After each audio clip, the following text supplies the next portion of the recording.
gastroentérologue à Nantes, et Nicolas, qui est à la fois gastroentérologue et infectiologue, deux spécialités clairement intéressantes dans le cadre de la transplantation fécale, et qui en plus euh, fait de la recherche sur la thématique du microbiote des Mickey, et fait partie du centre de transplantation fécale de l'APHP, du coup, dans les grosses structures parisiennes.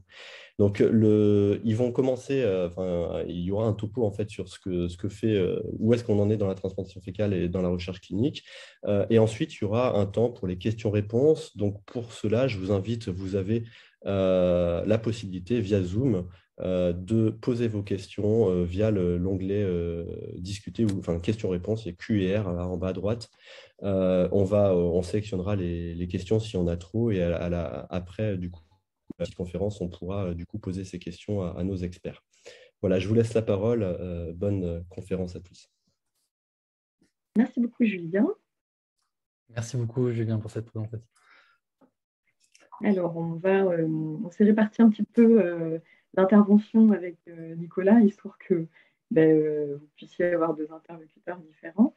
Et alors, pour commencer, ça nous semblait important de revenir à la base, parce que quand on parle de la recherche, on verra on va aborder d'abord ce que c'est que la recherche clinique pour comprendre un petit peu les enjeux et puis les difficultés qu'on peut rencontrer. Et puis ensuite, on abordera les études qui ont été faites dans le cadre de la transplantation fécale, mais hors infection à Clostridium difficile. Ensuite, on abordera également la problématique de la TMF qui n'est pas souvent abordée, mais est-ce que c'est finalement une thérapeutique risque? Et puis en conclusion, toutes les questions qu'on peut se poser actuellement et puis le champ des possibles. Donc pour commencer, c'est important quand même de bien voir que la recherche clinique, c'est quelque chose, un ensemble qui est très hétérogène et qui a comme pour but principal, initialement pour le patient et puis les médecins, d'évaluer des molécules, des traitements et des dispositifs médicaux innovants et de contribuer à l'amélioration des connaissances et à la prise en charge des patients. Dans la recherche clinique, comme vous voyez sur votre droite, ça peut aller du soin courant, c'est-à-dire d'évaluer juste ce qu'on fait en pratique dans le soin de tous les jours, à des données qui peuvent être un peu plus précises sur des collections biologiques ou encore sur de la recherche plus interventionnelle, où là, on va modifier et introduire des nouveaux traitements. Et donc, il faut vraiment avoir à l'idée que quand on parle de recherche clinique, ça va englober plusieurs thématiques. Alors, diapo suivante. Et ce qui est aussi très important, c'est de comprendre, et ça, ça nous semblait nécessaire de le souligner, c'est que la recherche clinique a un encadrement qui est extrêmement strict, et notamment depuis le Code de Nuremberg, qui avait été fait à la suite de la Seconde Guerre mondiale, pour encadrer la réglementation lorsque on a affaire à un être humain. Donc, on ne peut pas faire de la recherche clinique sans un cadre, et ce cadre nécessaire explique parfois que certaines techniques mettent du temps à être débutées et être mis en œuvre, justement pour sécuriser au maximum la recherche qui va être faite sur les sujets humains. Donc, c'est important de bien avoir ça à l'esprit. Alors, diapo suivante. Là, c'est juste une illustration parce que vous pourrez y retourner comme ce webinaire est enregistré, mais pour vous montrer la complexité qui sécurise notamment cette recherche clinique et tous les différents temps en fait, de cette réglementation et qui va encadrer la pratique de la recherche clinique, que ce soit sur la sécurisation des données ou la manière dont doit être conduit un essai clinique. Alors, diapo suivante. Quand on parle de recherche clinique, le deuxième point qui est très important, c'est d'évoquer le niveau de preuve. Parce que tous les essais cliniques et tout ce qui est dans la littérature scientifique et médicale, et d'ailleurs on en a beaucoup entendu parler avec le Covid, je pense que c'est quelque chose, c'est une notion qui est devenue assez plus populaire qu'auparavant, mais il faut savoir que toutes les publications scientifiques ne se valent pas en termes de niveau de preuve et qu'il y a différents niveaux de preuve qui vont être en fait déterminés en fonction de la qualité, on va dire, de l'essai clinique. Et quand on va regarder justement ce qui est publié, c'est très important de s'intéresser à la méthodologie de l'essai qui a été publié pour savoir si finalement les résultats sont robustes parce que la qualité de l'essai clinique l'est lui-même. Et on va dire que les essais qui sont les plus qualitatifs, les plus robustes, ce sont les essais pour lesquels on va avoir plusieurs groupes de patients qui vont être, traités par différents bras de traitement qui peuvent parfois inclure un bras qu'on appelle placebo, mais pas forcément. Et surtout, ce qui est très important, c'est de bien comprendre que les différents patients dans ces groupes vont être choisis de manière à être à peu près homogènes, c'est-à-dire à peu près comparables entre les différents groupes. Ça, c'est un point très important. Et le deuxième point, c'est que les patients ne vont pas choisir, et le médecin ne va pas choisir non plus dans quel bras, dans quel groupe le patient va se retrouver. Pourquoi? Parce que si on sait qu'on est traité par une molécule alors qu'on n'a pas le placebo, ben on va possiblement avoir ce qu'on appelle un effet, en fait, on va avoir possiblement l'impression que le traitement va être efficace. Et à l'inverse, quand on sait qu'on a un placebo, ben, on va se dire forcément ça ne marche pas. Et donc pour gommer cet effet qu'on appelle l'effet placebo, ni le patient ni le médecin ne sont au courant du groupe dans lequel le patient va être. Et donc c'est ce qu'on appelle un double aveugle. Et donc le principe de tirage au sort et de mettre des patients dans différents groupes s'appelle la randomisation. Donc, il faut savoir que ce type d'essai, donc ça s'appelle des essais randomisés contrôlés, finalement, c'est ce qui apporte le meilleur niveau de preuve, en tout cas, qui a une qualité de l'essai la plus robuste pour pouvoir en tirer des conclusions. Donc, ces principes dans la recherche clinique qui sont très importants. Donc, je viens d'aborder le sujet de la randomisation avec le tirage au sort. Ça nous évite au maximum d'avoir des groupes qui sont très différents les uns des autres et donc on ne pourrait pas forcément comparer et que le seul point de comparaison entre les groupes doit être, si possible, le traitement. Ça, c'est dans la théorie. Après, dans la pratique, il y a des petites subtilités, mais ça nous assure finalement de pouvoir évaluer que s'il y a une différence, elle peut être uniquement induite par le traitement. Le deuxième point que je viens d'aborder, c'est le principe du double aveugle. C'est vraiment nécessaire de comprendre que quand on est dans un essai clinique, ni le patient ni le médecin ne sont au courant du traitement donné. Alors, le pharmacien, c'est le pharmacien des essais cliniques qui peut parfois être au courant pour des raisons de sécurité, mais qui ne peut en aucun cas dire au patient ou au soignant dans quel groupe de traitement le patient se trouve. Et enfin, un autre principe très important à comprendre, c'est que quand on est dans un essai clinique, comme on essaye de se poser une question très précise avec une pathologie précise, mais avec des patients qui sont à peu près équivalents en termes de sévérité, en termes de type de maladie, il faut savoir qu'il peut y avoir des critères d'inclusion et d'exclusion spécifiques et qu'il va y avoir également des traitements qui peuvent être interdits ou autorisés avant ou pendant l'étude ou avec des délais parfois qui nécessitent d'attendre en fait avant de pouvoir être inclus. Enfin, pendant tous les essais cliniques, il faut savoir qu'il y a un encadrement très strict de tout ce qui peut se passer pour s'assurer que le traitement à l'étude n'est pas responsable d'un problème et notamment d'un événement indésirable. Donc ça, c'était des points qui sont relativement importants à avoir à l'esprit. Diapositive suivante. Pour vous illustrer justement un essai randomisé contrôlé de haut niveau de preuve, c'est le premier qui a été fait avec la transplantation microbiote fécale et qui avait concerné des patients qui avaient des colites à Clostridioides difficile. Donc, qu'est-ce que le Clostridioides difficile? C'est une bactérie qu'on peut en fait, qui peut être responsable d'une diarrhée et que on peut contracter souvent lorsqu'on a eu des antibiothérapies préalables qui ont déséquilibré la flore intestinale et qui ont fait que cette bactérie prenait, on va dire, une place importante dans le tube digestif et pouvait être responsable de ces diarrhées. La problématique, c'est que ce sont des diarrhées à répétition qu'on traite par des cures d'antibiotiques qui appauvrissent le microbiote. Et dans certains cas de figure, on se retrouve dans des cas de situations assez problématiques avec des patients qui font diarrhée infectieuse, diarrhée à Clostridioides difficile, puis récidive, et donc qui rechutent régulièrement. Et donc, cet essai-là avait pour but d'évaluer, on en avait déjà parlé lors d'une précédente session, mais avait pour but d'évaluer l'intérêt de la transplantation microbiote fécale dans cette indication. Et ce qui avait été fait, c'est que les 100 patients qui avaient été initialement pré-screenés, c'est-à-dire on avait pensé qu'ils pouvaient être inclus parce qu'ils relevaient a priori des critères définis d'inclusion dans cette étude. Eh bien, vous voyez, donc sur les 102 patients, quasiment la moitié ont été exclus pour différentes raisons.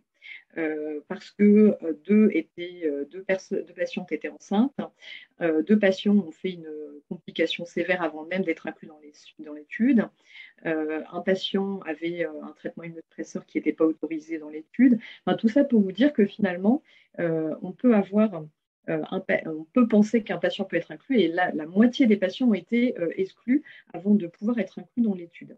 Donc sur les 102 patients, uniquement 43 ont pu être randomisés, c'est-à-dire avoir le tirage au sort dont on parlait tout à l'heure, et ont été mis dans 3 groupes différents de traitements qui comprenaient soit une préparation colique, puis l'avancomycine, qui est un traitement antibiotique qui est utilisé dans ces infections à répétition, soit un deuxième groupe où il y avait uniquement l'avancomycine, et puis un troisième groupe où finalement les patients avaient la transplantation de microbiote fécal. Et sur ces 3 groupes-là, ce qu'on a mis en évidence, c'est que les patients qui avaient eu la transplantation de microbiote fécal avaient effectivement beaucoup moins de rechutes que les patients qui étaient inclus dans les 2 autres groupes, ce qui a pu, d'un point de vue statistique, démontrer la pertinence et l'efficacité du traitement par transplantation de microbiote fécal pour empêcher la récidive, et qui a permis en fait de valider l'intérêt de la TMF dans cette indication-là. Donc ça vous illustre vraiment là une étude de haut niveau de preuve qui était une étude randomisée contrôlée. Alors, diapositive suivante. Donc suite à cet essai qui a été publié en 2013, effectivement, on a vu dans la littérature scientifique et médicale un nombre croissant d'articles qui ont été publiés, qui se sont intéressés à cette thématique. Mais il faut savoir que sur ces articles, beaucoup d'articles font référence finalement à des cas rapportés ou à des descriptions potentielles des mécanismes de la transplantation microbiote fécale, mais finalement, il existe assez peu d'essais randomisés contrôlés qui permettent vraiment de vérifier que ce traitement peut avoir un intérêt pour d'autres pathologies que le Clostridium difficile. Diapositive suivante. Ça, c'est pour vous montrer justement les essais qui sont en cours. Alors, il y a un site qui s'appelle Clinical Trials, qui est un site qui va répertorier tous les essais cliniques qui ont été déposés dans le monde. Et quand vous tapez le mot-clé transplantation de microbiote fécal, eh bien, vous pouvez voir qu'à l'heure actuelle, il existe 360 essais cliniques en cours ou à venir qui concernent cette thématique. En revanche, ça ne vous dit pas là combien vont s'intéresser aux maladies inflammatoires chroniques intestinales, combien vont s'intéresser au syndrome d'intestin irritable. Mais c'est pour vous montrer la dynamique à l'heure actuelle sur les essais cliniques en cours sur la transplantation de microbiote fécal. Alors, je vais laisser la parole à mon collègue pour la suite de l'intervention. Bonsoir à tous. Donc, on va parler principalement des études de haut niveau de preuve, comme vous a décrit Caroline, qui sont intéressées à évaluer la transplantation fécale dans des contextes cliniques bien identifiés. Donc, la première grande catégorie de maladies dont on va parler, ce sont les maladies inflammatoires chroniques intestinales. Alors, pour ceux qui ne connaissent pas, c'est un groupe de maladies qui regroupe en fait 2 maladies, la maladie de Crohn et la rectocolite hémorragique, qui concernent presque 2,5 millions de patients en Europe, avec une incidence croissante en Asie, notamment chez les pays qui acquièrent un mode de vie plus occidental. Et cette maladie est responsable d'une inflammation chronique du tube digestif, avec des ulcères, des douleurs, de la diarrhée, des saignements, et parfois des atteintes même de la structure du tube digestif, avec des sténoses, c'est-à-dire des rétrécissements ou des fistules.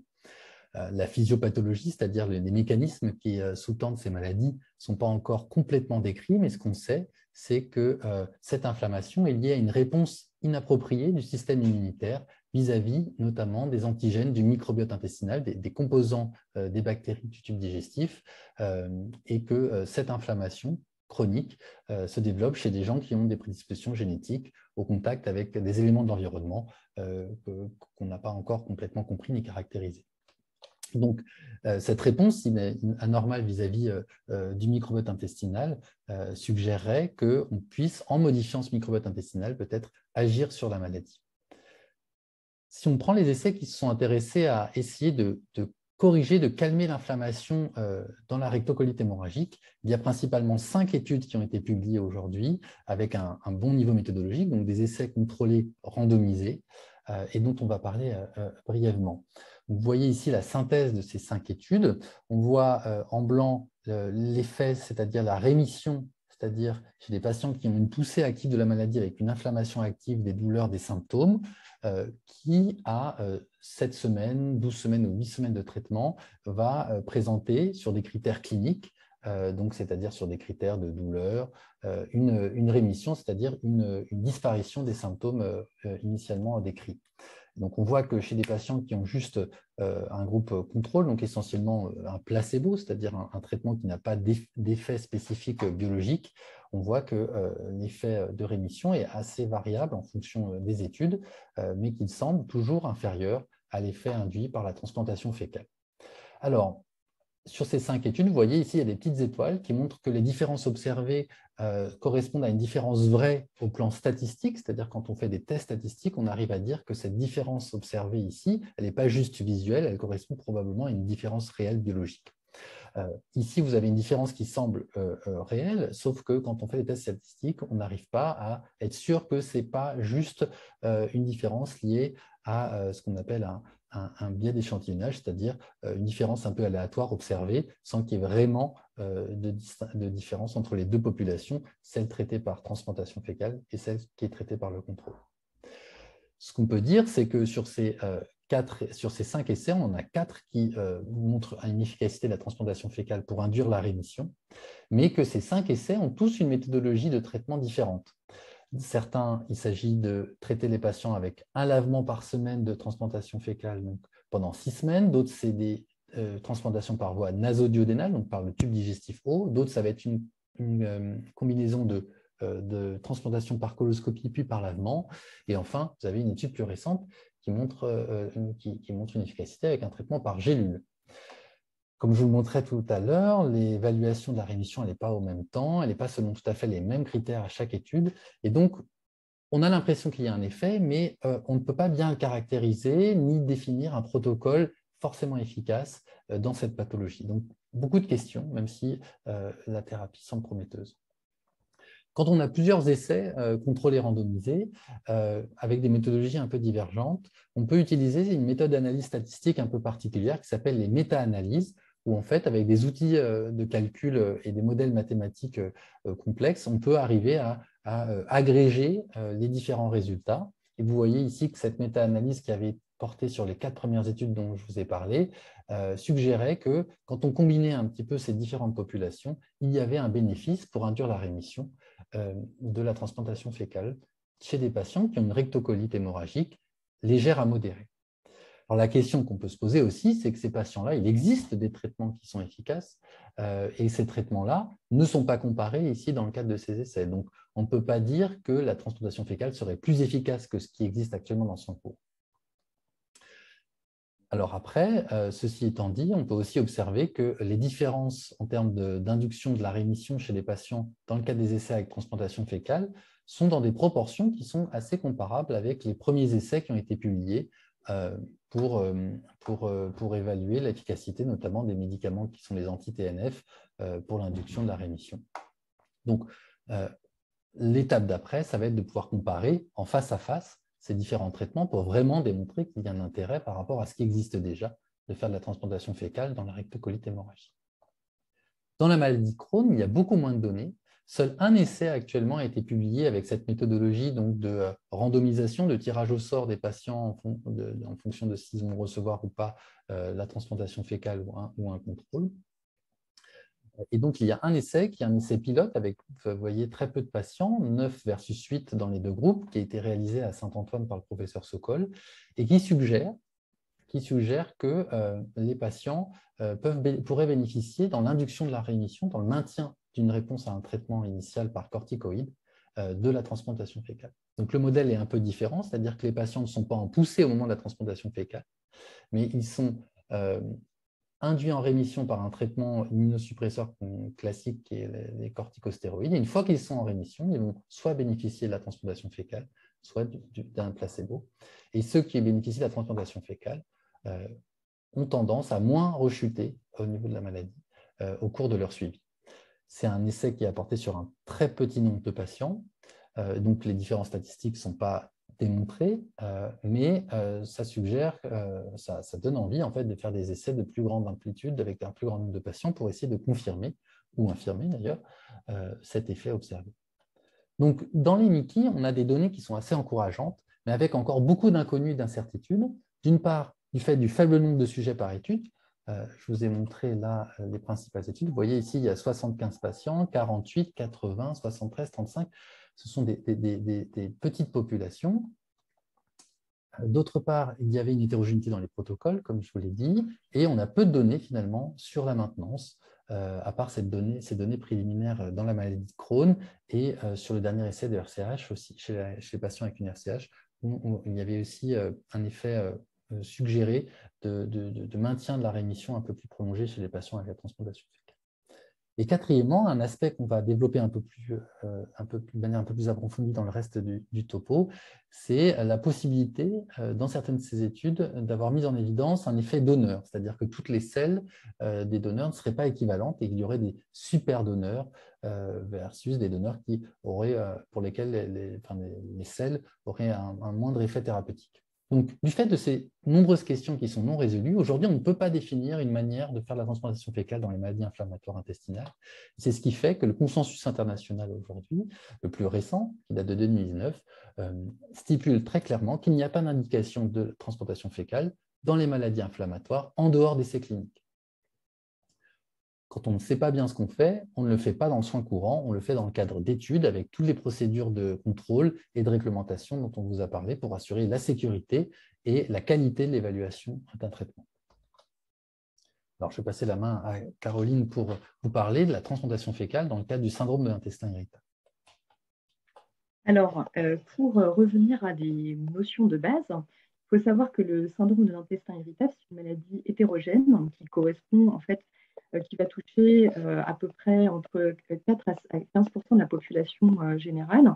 Il y a des critères qui sont utilisés pour bien la définir, qui sont les derniers en date, les critères de rang 4, qui vont inclure à la fois des douleurs abdominales une fois par semaine, au moins une fois par semaine depuis plus de 3 mois, associées à au moins 2 critères parmi les suivants, soit douleur à la défécation, soit épisode douloureux associé à une modification de l'aspect des selles, soit épisode douloureux associé à une modification de la fréquence des selles. L'autre point qui est très important, comme on l'a dit tout au départ, c'est bien une maladie hétérogène, c'est-à-dire qu'il va y avoir différents sous-types en fonction du transit présenté par le patient, qui va être donc diarrhée, constipation ou alternance diarrhée-constipation. La problématique de cette maladie qui finalement englobe plusieurs sous-types, c'est qu'elle a un impact profond sur la qualité de vie des patients et qu'elle conduit très souvent à des arrêts maladie et à une altération de la qualité de vie. Il est probable également qu'à l'heure actuelle, dans ce qu'on appelle le syndrome de l'intestin irritable, il y ait vraiment des facteurs de causalité qui sont différents, notamment certains syndromes de l'intestin irritable qui sont vraiment liés à des épisodes infectieux qui ont été responsables d'une modification de la flore intestinale, d'une dysbiose, mais également sur d'autres sous-types où il va y avoir des patients plus ou moins ballonnés. Donc ça englobe, voilà, ce syndrome de l'intestin irritable englobe finalement un ensemble d'associations de symptômes et on ne peut pas forcément comparer un patient à un autre. Donc ça, c'était le premier élément. Diapo suivante. Alors, concernant la transplantation de microbiote fécal dans le syndrome de l'intestin irritable, il faut savoir, comme on l'a vu tout à l'heure, qu'il y a eu, si on s'intéresse exclusivement aux essais randomisés contrôlés, qui sont donc ceux qui ont, on va dire, la méthodologie la plus robuste, les essais jusqu'à présent publiés ont des résultats qui sont contradictoires. C'est-à-dire qu'on a eu jusqu'à présent 3 essais avec un bénéfice possible démontré après analyse statistique, versus 4 essais randomisés contrôlés sans réel bénéfice identifié. On va s'intéresser spécifiquement à 3 essais pour vous illustrer le propos et on n'aborde pas les 7 en question. Donc, le premier essai qui a été publié finalement en 2018 s'intéressait à, comme on l'a vu tout à l'heure, à peu de patients finalement, parce qu'il y avait moins d'une centaine de patients inclus dans l'essai, et qui étaient atteints de 2 types de syndrome de l'intestin irritable différents. L'objectif principal était l'amélioration clinique. Ça, c'est aussi un point très important. C'est qu'il faut savoir que d'une pathologie à l'autre, on va se servir d'indicateurs pour évaluer, en fait, pour répondre à la question, est-ce que le traitement est efficace ou pas? Dans les maladies dont a parlé Nicolas, on a des facteurs objectifs pour évaluer la maladie, l'activité de la maladie. Il va y avoir les symptômes des patients, mais il va y avoir aussi des paramètres biologiques ou des paramètres endoscopiques, notamment des lésions, qui nous aident à bien appréhender le degré d'activité de la maladie. Dans les maladies, dans le syndrome de l'intestin irritable, un point qui est plus délicat, c'est que l'évaluation se fait sur des critères qui sont subjectifs, c'est-à-dire que ce sont des critères exclusivement liés au patient. Or, on sait que d'un patient à l'autre, le ressenti des symptômes peut être différent. Donc, c'est important d'avoir ce point à l'esprit. Donc, cet essai, le premier essai qui avait été fait, donc randomisé contrôlé dans le sein de l'intestin irritable, l'objectif principal était basé exclusivement sur l'amélioration clinique avec un score d'activité du syndrome de l'intestin irritable. Ce qui a été évalué, il y avait un point d'évaluation à 3 mois et puis un point d'évaluation en fait à 6 mois et à 1 an. Et en fait, ce qu'on voit, donc vous avez les courbes qui comprennent 3 groupes de patients différents. Un qui avait été traité par placebo, et donc ça, c'est la courbe en rouge. Et puis, vous avez en fait les courbes en bleu et en vert, qui sont des patients qui ont été traités par transplantation de microbiote fécal, mais soit des selles fraîches, soit des selles congelées. Parce qu'on essaye aussi d'évaluer dans cet essai si finalement le type de préparation pouvait avoir un impact ou pas sur la réponse induite par la transplantation de microbiote fécal.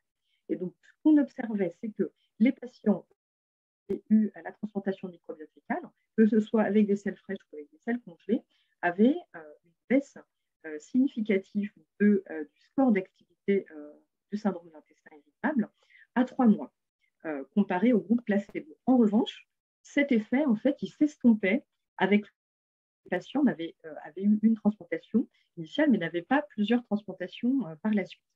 Donc, le premier message est de dire, dans cet essai, en tout cas, la conclusion potentielle était de dire, il peut peut-être y avoir un effet de la transplantation de microbiote fécal dans les symptômes, pour diminuer les symptômes du syndrome de l'intestin irritable. En revanche, il est possible que cet effet ne perdure pas dans le temps, à l'inverse de l'effet de la transplantation de microbiote fécal dans les colites infectieuses à Clostridium difficile dont on a parlé tout à l'heure.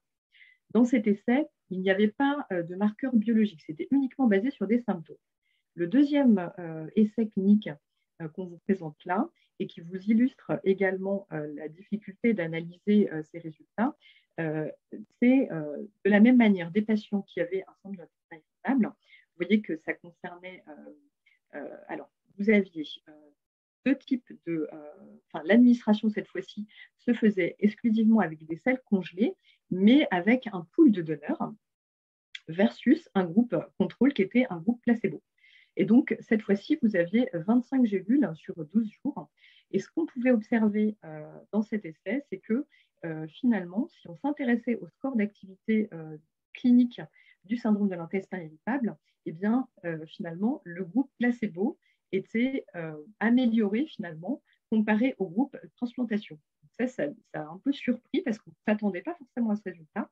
En revanche, ils se sont intéressés également à la modification du microbiote intestinal par rapport l'avant et après transplantation microbiote fécal. Et finalement, ce qu'on observait, c'est qu'il y avait quand même un impact de la transplantation microbiote fécal sur la composition du microbiote du receveur. En revanche, on n'a pas pu démontrer la pertinence sur la diminution des scores d'activité clinique. Et enfin, le troisième essai qui va relever, qui souligne un troisième point important, c'est la place du donneur. Nicolas vous en a parlé tout à l'heure dans les maladies inflammatoires chroniques intestinales. Ce troisième essai, finalement, il concernait également des patients qui avaient un syndrome de l'intestin irritable. Et il y avait 3 groupes de traitement, donc randomisés, contrôlés. Un groupe avec exclusivement du placebo, un groupe avec de la transplantation de microbiote fécal avec 30 grammes de transplantation de microbiote fécal, un groupe avec 60 grammes de transplantation de microbiote fécal. Et l'objectif principal était également dans cette étude d'évaluer les scores de sévérité clinique des symptômes du syndrome de l'intestin irritable.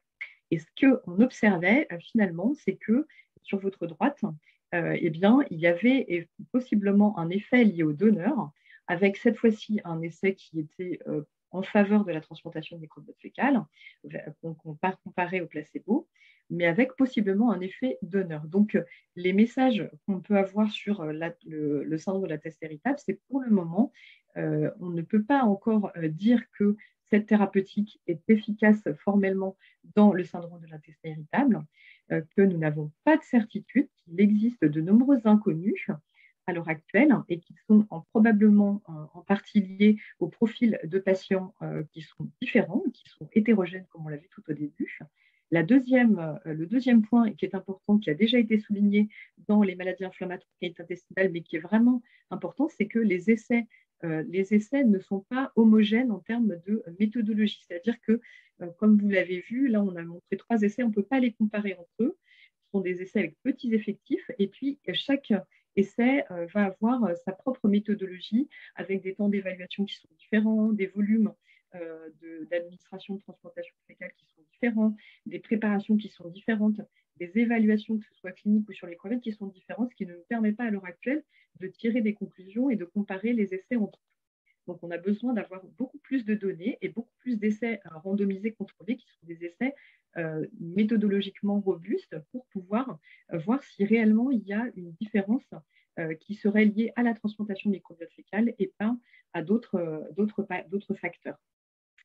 Il faut savoir également que à l'heure actuelle, tout comme les maladies inflammatoires chroniques intestinales, quand on s'intéresse aux recommandations actuelles sur la transplantation de microbiote fécal dans les pathologies en règle générale, il n'y a pas assez de données disponibles actuellement pour démontrer l'intérêt de la transplantation de microbiote fécal dans le syndrome de l'intestin irritable. C'est pourquoi, à l'heure actuelle, on ne peut pas valider une transplantation de microbiote fécal dans le soin courant comme dans le Clostridium difficile. Et il est très important que les patients qui peuvent parfois relever de ce type d'essais soient inclus dans des essais, et en aucun cas on peut faire des transplantations de microbiote fécal sans en référer à des centres spécialisés qui peuvent inclure les patients dans ce type d'essai. Alors, une autre thématique qui a également été étudiée, c'est le syndrome métabolique ou l'obésité, la transplantation microbiote fécale dans le syndrome métabolique et l'obésité. En diapositive suivante. Et de la même manière, on a des résultats qui sont mitigés, c'est-à-dire qu'on peut avoir des données qui ne sont pas forcément en faveur de l'intérêt de la transplantation microbiote fécale. Dans ce premier essai, qui est également un essai randomisé contrôlé, une méta-analyse de 6 essais randomisés contrôlés qui ont poolé, vous voyez finalement c'est assez peu de patients par essai, parce que c'est 6 essais mais qui regroupaient en tout 154 patients. Donc ça c'est aussi un point important, c'est que quand on s'intéresse à toute la littérature de la transplantation microbiote fécale en recherche clinique, finalement il faut vraiment regarder les effectifs et se rendre compte qu'actuellement on a finalement peu d'effectifs. Ce qu'on peut en tirer comme conclusion, c'est que ça avait un impact sur la glycémie à jeun. Les patients qui ont en fait un syndrome métabolique ont très souvent un sucre dans le sang qui est élevé, donc on appelle la glycémie, et on va évaluer cette glycémie moyenne sur les semaines passées avec ce qu'on appelle l'hémoglobine glyquée, l'hémoglobine A1C. Ce qu'on pouvait voir, c'est que si on faisait, comme l'a dit Nicolas tout à l'heure, une méta-analyse, c'est-à-dire qu'on essayait de comparer ces essais entre eux, globalement, l'ATMF pouvait avoir un intérêt pour diminuer l'hémoglobine glyquée, donc le taux moyen de glycémie dans le groupe TMF versus le groupe placebo. De la même manière, il pouvait y avoir également un intérêt sur le taux de cholestérol. En revanche, il n'y avait pas de différence sur les poids des patients dans les bras placebo versus transplantation. Et puis le deuxième point qui est très important et qu'on finalement on a la certitude désormais, c'est que quand il y a un intérêt de la transplantation de microbiote fécal, cet effet, il va être transitoire et qu'on observe de plus en plus que s'il y a une différence observée, elle s'estompe avec le temps. Et donc là, on observait effectivement que la différence observée suite à la transplantation de microbiote fécal, que ce soit sur l'hémoglobine A1C ou le taux de cholestérol, avait tendance en fait à s'estomper 6 semaines après la transplantation. Le deuxième point, diapositive suivante, c'est que de la même manière que ce qu'on a pu observer dans les maladies inflammatoires chroniques de l'intestin ou encore le syndrome de l'intestin irritable, il est vraisemblable qu'il y ait un effet donneur. Donc, dans ce deuxième essai, ils avaient comparé la transplantation de microbiote fécal avec des multiples donneurs qui étaient tous minces et qui étaient appareillés en fonction du sexe versus une transplantation de placebo.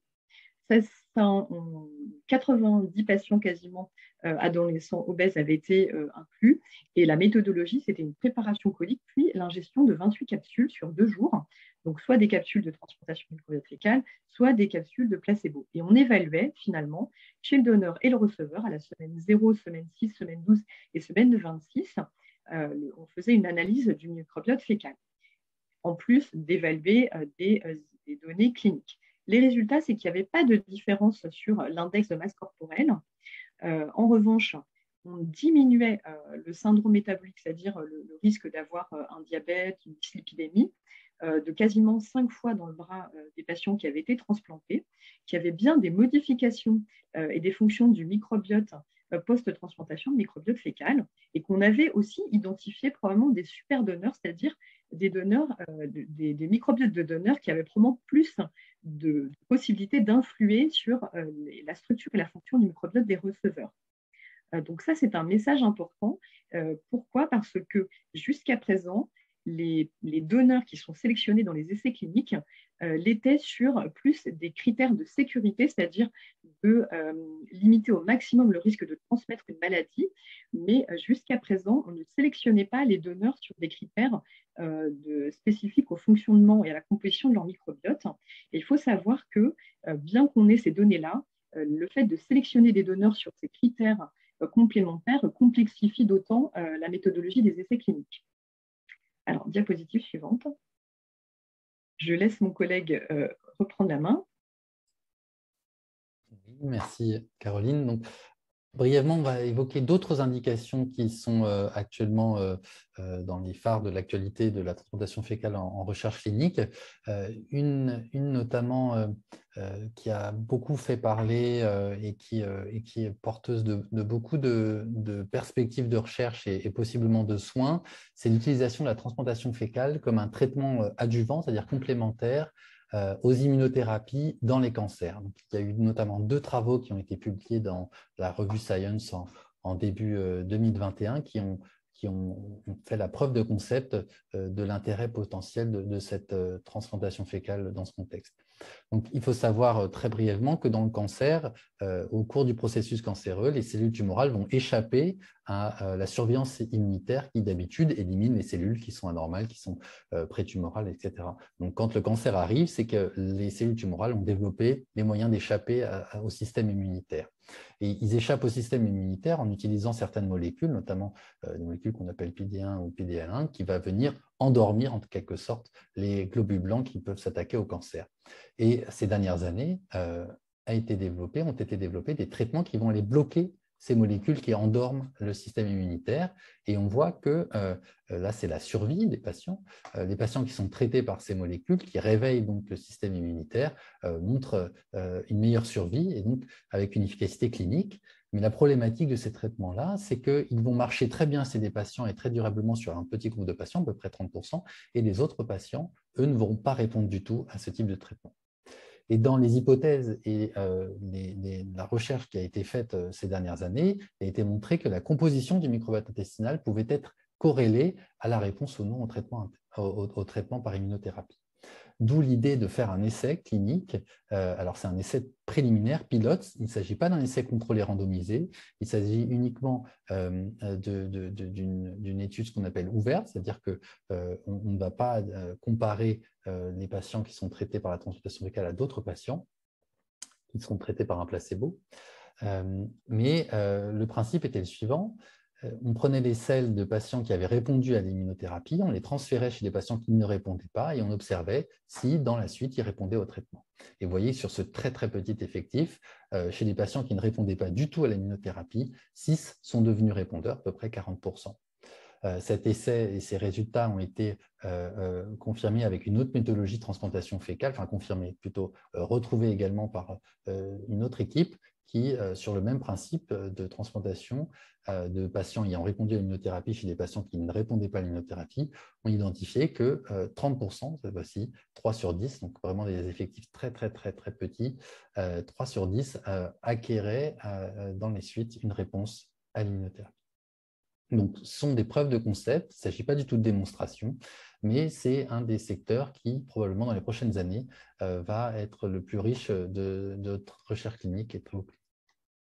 Dans les autres indications, il y a des indications un peu plus ciblées, assez spécialisées, comme notamment en hématologie, dans les suites d'une transplantation d'allogreffe cellules souches. Il y a une réaction du système immunitaire qui peut être inappropriée vis-à-vis de la paroi intestinale et ce qu'on appelle la réaction du greffon contre l'hôte. Et dans cette maladie-là, il y a des données préliminaires qui suggèrent un effet bénéfique de la transplantation fécale pour corriger cette inflammation, contrôler cette inflammation. Dans les maladies hépatiques, la cirrhose notamment, la maladie à la fois métabolique du foie et la maladie alcoolique du foie, il y a de nombreux résultats chez la souris et chez l'animal, et les premiers essais contrôlés randomisés qui ont été publiés ces dernières années avec des résultats plutôt encourageants, mais des gros problèmes méthodologiques également qui permettent aujourd'hui, qui limitent aujourd'hui l'interprétation qu'on peut avoir de ces essais, même s'ils ont un design qui est optimal en termes de critères méthodologiques. Enfin, dans d'autres indications, notamment tout ce qui est l'axe intestin-cerveau, qui est très médiatisé et qui est porteur de beaucoup d'espoir, comme pour l'autisme, la sclérose latérale amyotrophique ou la maladie de Parkinson, des maladies pour lesquelles on a aujourd'hui peu de ressources thérapeutiques, d'où aussi beaucoup d'espoir porté par la transplantation fécale. Aujourd'hui, il faut être très clair, il n'y a pas de données chez l'homme qui permettent de recommander ou de administrer la transplantation fécale dans ces indications. Il y a des essais cliniques qui sont en train d'être mis en place, peu qui sont déjà ouverts, et uniquement après ces essais cliniques, la question pourra se poser. Mais aujourd'hui, il faut être très clair, la transplantation fécale dans ces indications, ce n'est pas du tout l'actualité. Alors, un point important, c'est finalement, vous avez sans doute, avec la crise du Covid, été sensibilisé à cette notion de balance bénéfice-risque. Quand on prend une décision en médecine, on la prend en sous-pesant cette balance, en estimant que le bénéfice qu'on attend d'une intervention, d'un examen, d'un traitement, va être supérieur pour le patient au risque qu'on lui fait prendre en prenant ce médicament. Alors, dans la transplantation fécale, quels sont les risques associés à ce traitement-là? Eh bien, il y en a, ces risques. Ce n'est pas, contrairement à ce qu'on peut penser, une méthode naturelle, biologique ou dépourvue de tout risque. Le premier risque qui est assez intuitif, c'est le risque de transmission d'agents infectieux. Et donc, c'est ça qui dirige et commande les recommandations actuellement établies par l'Agence nationale de sécurité des médicaments et les sociétés savantes d'un dépistage extrêmement strict et rigoureux chez les donneurs de différents agents pathogènes. Et ici, je vais vous présenter un exemple rapidement de 2 cas dramatiques qui sont déroulés aux États-Unis où 2 patients qui ont été inclus dans des essais cliniques de transplantation fécale dans les maladies hématologiques et les maladies du foie ont été transplantés avec des selles d'un donneur qui présentait de manière tout à fait asymptomatique dans son microbiote une bactérie résistante aux antibiotiques.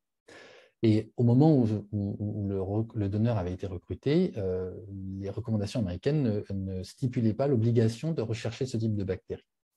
Parenthèse, en France, depuis le début de la transplantation fécale, on recherchait systématiquement et on recherche systématiquement dans les selles des bactéries résistantes à différents antibiotiques. Donc ce cas n'aurait pas pu avoir lieu en France, Mais aux États-Unis, il y avait eu un petit décalage au niveau des réglementations et donc ces donneurs n'avaient pas été évalués pour cette bactérie. Et cette bactérie a été transmise, et ça a été bien démontré, chez 2 patients qui ont développé par la suite une infection sévère, dont un décès chez un des patients associé au traitement. Donc, la transmission de cet agent infectieux directement par la transplantation fécale a été responsable d'un décès d'un patient. Donc, il est très important de réaliser ces traitements, de préparer ces selles dans le cadre vraiment très strict établi par l'ANSM. Ces bactéries multirésistantes, il faut savoir qu'on a à peu près 5% des personnes dans la vie de tous les jours qui en sont porteuses de manière asymptomatique. Donc, il ne s'agit pas forcément de quelque chose d'extraordinairement rare, mais quelque chose qui peut être tout à fait rencontré dans la population générale en France métropolitaine. Alors, ça, c'était le premier risque, le risque de transmission de maladies infectieuses. Et puis, il y a un risque qui est aujourd'hui pas bien évalué, mais théoriquement possible, de transmission de maladies non infectieuses.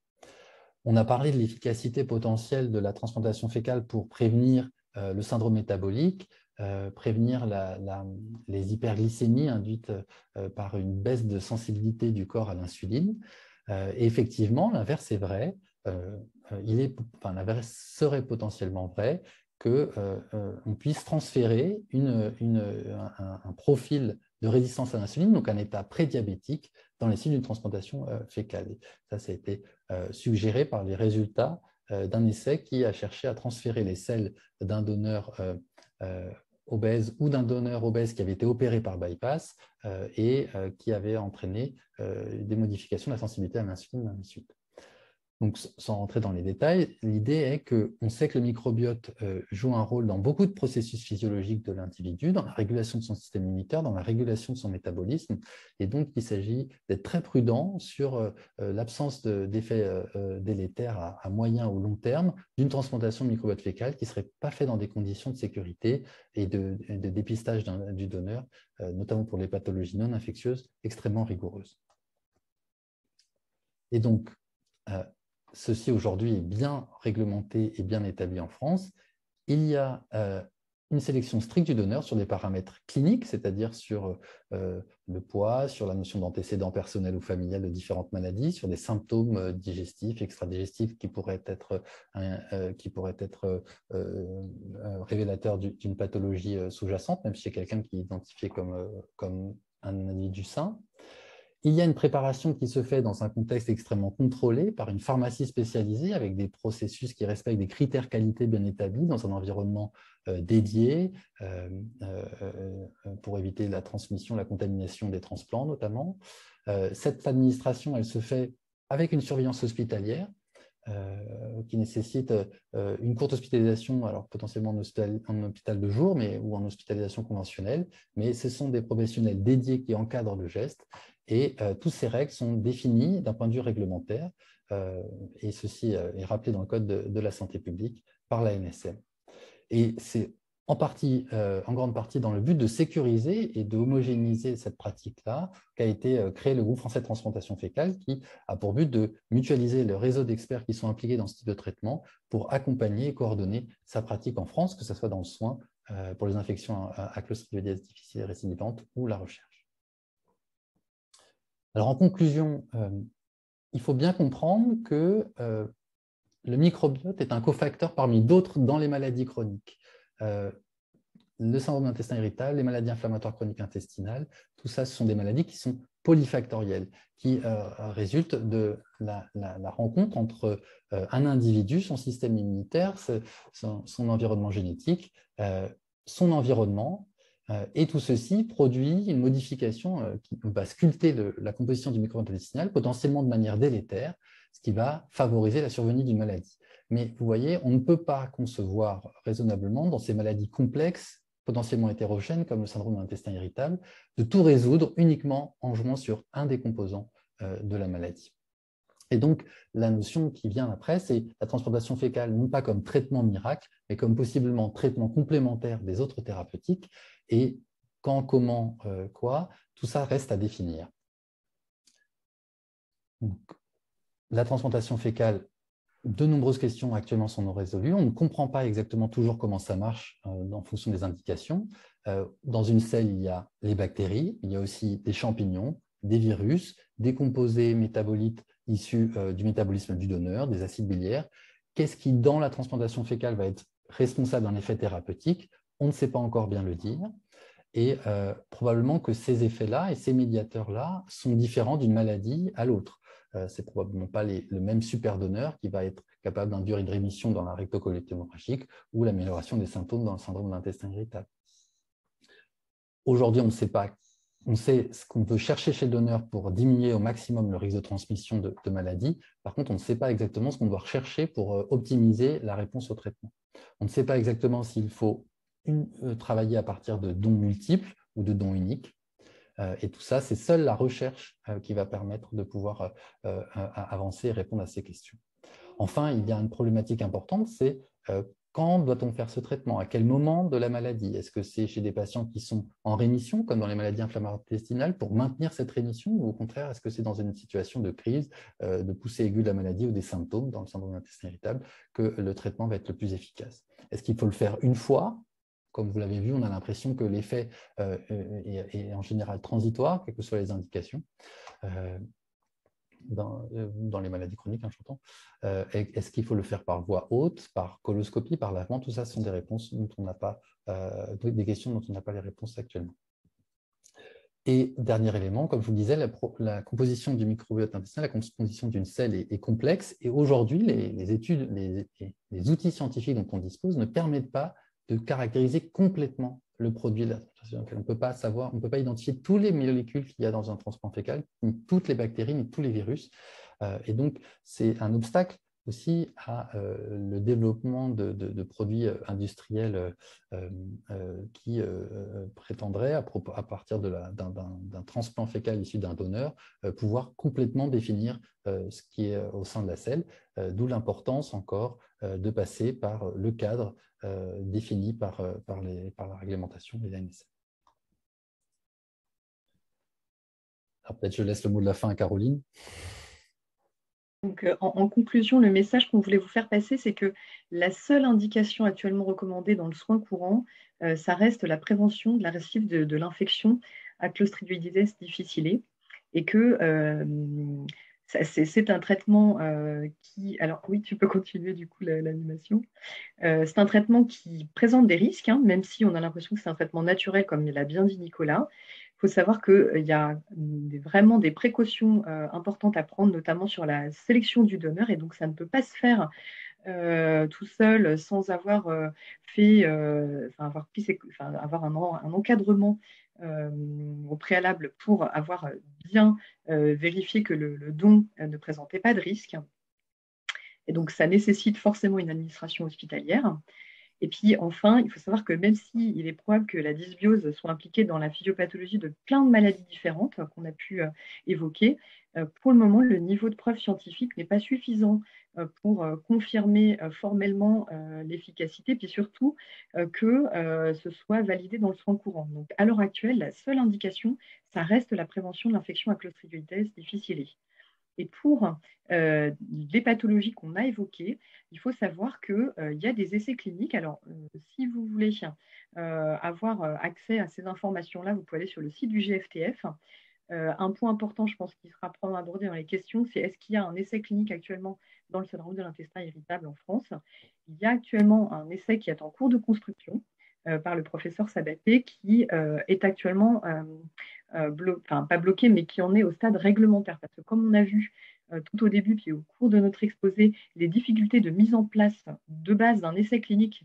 Et la deuxième difficulté, ça va être l'aspect très spécifique de sélection du donneur et de précaution réellement des receveurs, donc des patients. La mise en place de ces essais cliniques qui impliquent la transplantation microbiote prennent beaucoup de temps. Donc pour le moment, l'essai n'est pas encore ouvert. Il le sera prochainement. Ça a pris du retard aussi avec le Covid. Mais voilà. Et ensuite, pour les autres essais, que ce soit notamment dans les maladies inflammatoires chroniques de l'intestin, vous avez ces informations sur le GFTF. Voilà, sachant qu'aujourd'hui, pour l'instant, la plupart des études en France sur la transplantation fécale sont un peu en phase de stand-by, de redémarrage dans le cadre Ouais, à de cause la du crise Covid. Covid, puisque en fait, on a l'obligation de dépister et de Mm. rechercher le SARS-CoV-2, le virus du Covid, au sein des selles et chez les patients. Et en contexte de boom épidémique comme on a connu cet hiver, les essais étaient mis en parenthèse parce que le risque d'exclure les donneurs était trop important. Donc, ces 2 dernières années, les différents essais qui aujourd'hui sont financés et sont sur le point de démarrer ont connu une petite pause et pour l'instant, cette petite pause risque de se prolonger encore dans les premiers mois de 2022. Alors, je Merci pense à qu'on tous va les deux du pouvoir… coup, hein. Ouais. Alors, il reste quelques questions pour des questions auxquelles vous avez déjà répondu en grande partie. On a avec nous, si besoin, le professeur Harry Sokol et le professeur Anne-Christine Joly. Donc Harry Sokol qui préside le groupe français de transplantation fécale et qui dirige le centre de transplantation fécale de la PHP. Et Anne-Christine Joly qui est notre pharmacien référent au sein du GFTF et qui est également référent dans ce qui concerne le centre de transplantation fécale, le plus gros centre français de transplantation fécale de la PHP qui vient d'être créé récemment par Harry Sokol. Alors, juste pour l'une des premières questions et à laquelle a déjà répondu en partie Caroline, visiblement une des spectatrices est patiente atteinte de diarrhée chronique depuis plusieurs mois. On lui aurait parlé d'intestin irritable, on lui aurait parlé de pullulation microbienne, d'altération du microbiote, et elle pense que la transplantation fécale est le seul traitement qui pourrait lui permettre de retrouver une vie normale. Elle est désespérée et prête à tout et prête à le faire du coup chez elle, probablement avec les selles d'un donneur qui n'aurait pas été sélectionné, qui n'aurait pas eu un parcours classique comme on fait dans nos structures. Donc Caroline, est-ce que tu peux juste préciser du coup euh, ta Alors, réponse?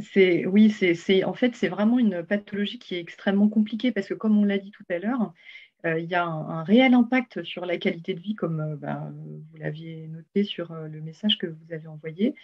La difficulté, c'est ce qu'on disait, c'est-à-dire que l'hypothèse que la transplantation de microbiote fécal puisse être bénéfique sur les symptômes du syndrome de l'intestin irritable, probablement, on n'a pas la confirmation dans les essais cliniques qui ont été faits jusqu'à présent. Ça, c'est la première chose. Et la deuxième chose, c'est que quand bien même la transplantation de microbiote fécal pourrait être efficace, pour le moment, on n'a pas identifié une méthodologie spécifique ou un type de donneur spécifique qui nous permettrait d'améliorer en fait cette pratique si on imagine qu'elle puisse voir le jour, enfin qu'elle puisse un jour être validée dans le soin courant. Donc pour le moment, réellement, quand vous évoquiez le fait de la faire chez vous, c'est vraiment pas recommandé parce que, comme l'a abordé Nicolas, il y a réellement un risque de développer des pathologies infectieuses ou autres. Et puis, c'est très important, de la même manière, comme l'a dit Nicolas, de souligner qu'il y a des porteurs asymptomatiques de bactéries, de virus, qui peuvent, autant chez un donneur, ne pas présenter de risque et ne pas donner de symptômes, mais autant chez un autre patient, en fait, être responsable d'une infection, comme on l'a vu dans les 2 cas qui ont été décrits aux États-Unis. Donc, c'est vraiment, même si il y a effectivement beaucoup de choses, de sites qui proposent de faire ça à domicile, ce n'est pas un conseil qu'on peut donner parce que, une fois de plus, il n'est pas certain que ce soit efficace. Et puis, il y a probablement différents types de syndrome d'intestin irritable. Et il faut qu'on arrive plus à caractériser les profils de patients qui peuvent tirer bénéfice, même au sein des groupes de patients atteints du syndrome d'intestin irritable. Je ne sais pas si vous avez d'autres choses à compléter. Non, non, non, tu as bien fait. Mais en fait, c'est surtout dangereux de le faire soi-même Oui. sans avoir testé les selles du donneur. C'est le premier message, je pense, à retenir. Le deuxième, c'est comme vous l'avez dit, il y a une étude qui est en stand-by, mais qui devrait débuter, on l'espère, dans les prochains mois, pour traiter par transplantation fécale les patients porteurs d'un syndrome de l'intestin irritable. Donc à ce moment-là, il faudra se tourner vers son gastro-entérologue ou en tout cas vers un gastro-entérologue du groupe français de transplantation fécale ou via le site pour essayer d'être inclus lorsque l'étude aura débuté. Donc voilà, ne perdez pas espoir, ça va potentiellement être faisable dans les prochains mois, mais pour l'instant, Ouais. c'est dans le cadre de la recherche clinique. On ne peut pas le faire autrement et éviter de le faire chez vous parce que Et c'est puis, quand même oui. dangereux. Et il y a un point aussi sur Absolument. lequel Nicolas a insisté et qui est fondamental, c'est vraiment cette notion que la dysbiose, elle peut être impliquée dans la physiopathologie, dans l'explication de la naissance de ces maladies-là, mais par la suite, il n'est pas certain que ce soit l'élément le plus important qui explique notamment les symptômes. Parce que comme vous avez vu, quand on parlait de la modification du microbiote, ça ne s'associait pas forcément à de l'amélioration des paramètres cliniques. Donc de la même manière, on peut avoir beaucoup de symptômes, et il n'est pas dit que même en modifiant le microbiote, cela modifie les symptômes. Ce sont des pathologies qui sont multifactorielles, et donc cibler uniquement le microbiote comme la thérapeutique principale, là, il est possible aussi qu'on ait beaucoup de déceptions chez les patients. Et juste pour compléter ce qui a été dit, la transplantation fécale, notamment dans le syndrome de l'intestin irritable, il y a aussi des cas, et y compris dans un des essais cliniques, où non seulement la transplantation n'a pas eu d'effet, mais elle a été délétère. Et on a, en tout cas moi, j'ai vu un certain nombre de patients qui avaient fait des transplantations fécales un petit peu sauvages et qui se sont retrouvés dans des états cliniques moins bons que leur état initial, parce que les donneurs n'avaient pas été sélectionnés, parce qu'il y a eu un problème, peut-être une infection ou autre chose. Et donc, ce n'est pas un traitement anodin, il faut le faire dans un cadre médical strict, même si on peut voir parfois sur Internet des gens qui vous disent « moi, ça m'a sauvé la vie », etc. Évidemment, ça peut arriver, mais ce que vous ne voyez pas, c'est les témoignages des gens chez qui il y a eu au contraire des accidents.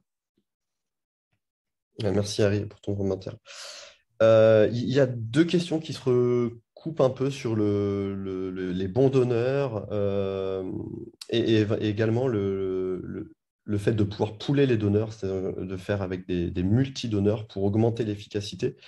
Il faut savoir du coup que ce concept de bon donneur, alors qu'il n'existe pas en fait ce concept de super donneur pour l'infection à Clostridioides difficile, parce que globalement, peu importe le donneur, les résultats sont excellents. On a l'impression qu'il pourrait y avoir un concept de bon donneur ou de super donneur pour soigner les pathologies chroniques, et probablement qu'un bon donneur pour soigner une pathologie métabolique ou inflammatoire ou dysimmunitaire ne sera pas forcément un bon donneur pour traiter une autre pathologie. Ça, c'est une première chose. Et l'autre chose aussi, c'est effectivement de se dire que le pooling, c'est-à-dire de rassembler les selles de plusieurs individus sains, on va augmenter le nombre de bactéries, la diversité en fait, des microbes dans le transplant, et on va potentiellement augmenter l'efficacité de la transplantation fécale. Ça, c'est faux, ça n'a jamais été démontré que le fait de pooler, de rassembler plusieurs dons permettait d'avoir une meilleure efficacité, et voir ce que vous a montré les études que vous ont passées, notamment Nicolas, dans la rectocolite hémorragique, et Caroline pour le syndrome de l'intestin irritable.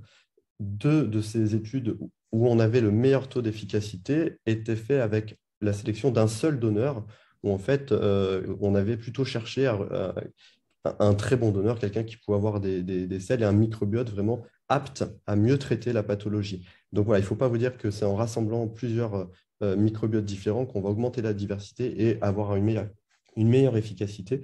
Tout ça, c'est aussi pour ça que la recherche doit continuer, c'est parce qu'on ne sait pas pour telle ou telle pathologie quels sont les meilleurs donneurs. Voilà, donc il faut avancer dans ce sens-là. Il y a une autre question qui est intéressante, mais effectivement, c'est la question, Nicolas l'a soulevée, sur la sclérose latérale amyotrophique, où effectivement des patients ou des familles de patients mettent en avant le fait qu'il n'y a pas vraiment de traitement, que l'issue est souvent péjorative à relativement court terme. Qu'est-ce que vous pensez du coup de pouvoir proposer la transplantation fécale dans cette indication-là? Est-ce qu'il y aurait un rationnel à le faire, ou est-ce qu'il y aurait un frein du coup à le faire? Je ne sais pas, Nicolas ou Harry, si tu veux peut-être en fait, oui, enfin, moi j'ai été sollicité à très nombreuses reprises, et je comprends ces sollicitations. Non seulement je comprends les sollicitations, mais je suis même d'accord pour dire que ça vaut le coup d'essayer. Le seul problème, c'est que nous, en tant que, là, les 4 médecins qui sont ici réunis, on est tous des gastro-entérologues. Et dans le groupe français de transplantation fécale, à l'heure actuelle, il n'y a aucun neurologue. Donc, j'ai répondu à de nombreuses reprises à des patients qui m'ont sollicité que oui, moi, j'étais d'accord pour aider une étude à se monter. Mais la première chose, c'est qu'il faut qu'un neurologue spécialiste de la SLA prenne le sujet en main. Bien sûr, il n'a pas besoin d'être spécialiste du microbiote, il a juste besoin de vouloir essayer et de monter une étude. Nous, ensuite, on est d'accord pour aider à monter cette étude, aider à fournir les selles et aider à faire les analyses. Bien sûr, ça demandera un financement parce que comme toute étude, ça demande un financement. Mais voilà, on a besoin qu'un neurologue spécialiste de la SLA prenne en main ce sujet et on l'aidera sans aucun problème, on l'aidera sans réserve parce qu'on est d'accord avec ce que vous dites, c'est-à-dire que la maladie est tellement grave que ça vaut le coup d'essayer, même si aujourd'hui, les données, il faut quand même être honnête, les données sont relativement minces pour dire qu'avec une transplantation fécale, on va réellement avoir un effet très important. Mais vu l'enjeu, je pense que ça vaut le coup d'être essayé, au moins faire une étude pilote ouverte sur quelques patients. Donc, ça n'a pas forcément besoin d'être une très grosse étude qui va coûter beaucoup de sous. Une première étude peut être de taille modérée, mais la seule chose dont on a besoin aujourd'hui, c'est qu'un neurologue prenne en main ce sujet. Et je pense que c'est à peu près du même acabit pour l'autisme ou autre, c'est-à-dire que effectivement, on est souvent sollicité et effectivement, ce n'est pas à nous, en tant que gastro-entérologue, de monter ce genre d'études. On n'est pas spécialisé dans le sujet-là et on a besoin du coup des neurologues, des psychiatres, pédopsychiatres pour venir nous chercher en disant, voilà, moi, je voudrais tester ce traitement dans ces pathologies-là. Je peux, et nous, on est là, effectivement, à Risocol et le groupe français de transplantation fécale sont là pour aider à mettre en place ces études, pour du coup apporter des réponses à ces questions qui sont, d'une part, pour mieux soigner les gens à visée individuelle, mais à visée plus collective, à apporter des réponses sur le fait que le traitement, est-ce qu'il est efficace ou pas? Est-ce que, voilà, parce que du coup, on s'imagine, quand il n'y a aucune solution thérapeutique, on se dit tout de suite que ça n'a jamais été testé, mais je pense que c'est miraculeux et ça va pouvoir guérir. Peut-être, mais encore faut-il le démontrer. Et pour ça, il faut mettre en place des études, même s'il n'y a pas beaucoup de patients, pour avoir des résultats en termes d'efficacité. Et aussi parce qu'à l'heure actuelle, on n'a pas un stock de transplants fécaux illimité et que du coup, on en a besoin dans la vie de tous les jours du coup, pour alimenter la recherche clinique des études qui sont déjà existantes et pour soigner les patients porteurs d'une infection récidivante à Clostridioides difficile pour qui c'est vraiment un traitement du coup reconnu. Donc il y a aussi cette problématique-là d'accès aux dons, d'accès à la transplantation fécale qui est aussi un frein en plus supplémentaire. Ce qui rejoint un petit peu une des questions qui a été posée à plusieurs reprises sur la notion de banque de selles. Est-ce que nous en disposons en France? Alors, il faut savoir que chaque centre qui a une activité de transplantation fécale avec une pharmacie qui produit les transplants constitue une banque de selles locale. Cette banque de selles, en fait, elle est composée des selles de donneurs chez qui on a fait les dépistages à la fois cliniques et sur les différents prélèvements pour éliminer au maximum le risque infectieux et de transmission d'autres pathologies. Donc, il y a plusieurs banques de selles actuellement en France, une au centre de transplantation fécale de la PHP et dans les différents CHU qui ont cette activité-là. Donc, dans ce cadre-là, effectivement, il y a des selles en stock, mais encore une fois, avec un stock qui est limité, qui nécessite d'être renouvelé. Et pour vous donner une idée, quand on décide de lancer une campagne de recrutement des donneurs, on a moins de 5%, quand on regarde à la fin, des donneurs qui ont été évalués tout venant initialement, qui vont pouvoir être éligibles à un don. Donc, ça veut dire beaucoup de pertes au cours du processus de sélection, donc des dons qui sont précieux et qui sont limités en nombre, et donc encore cette notion d'accès à optimiser. Et pour aller dans ce sens-là, vraiment, on pense que c'est aussi lié au contexte actuel, c'est-à-dire qu'aujourd'hui, en général, ce n'est pas facile de trouver des donneurs de selles, mais aujourd'hui, avec le Covid qui circule de manière encore très importante, trouver des donneurs qui doivent rester négatifs pendant de longues semaines pour que leur don soit valide, et en plus, trouver des gens qui sont d'accord pour venir à l'hôpital, alors que honnêtement, en ce moment, il n'y a pas grand monde qui est très motivé pour venir à l'hôpital, c'est vraiment très, très, très difficile. Donc, ce problème, il est aggravé de manière très massive par la crise sanitaire actuelle. Pour finir sur quelques questions, il ne reste plus beaucoup de temps. On a déjà dépassé le temps. Par rapport au manque de donneurs, effectivement, est-ce qu'il est prévu de les payer? Alors en France, le don ne peut pas être rémunéré, mais il est prévu et il devrait pouvoir être, en tout cas le donneur pourra être dédommagé au moins de ses frais. Et tout ça, c'est en train d'être décidé d'un point de vue réglementaire. Une autre question intéressante sur le régime alimentaire, est-ce que les patients bénéficiant d'une transplantation fécale, est-ce qu'on leur préconise un certain régime alimentaire? À l'heure actuelle, globalement, non, il n'y a rien de vraiment recommandé.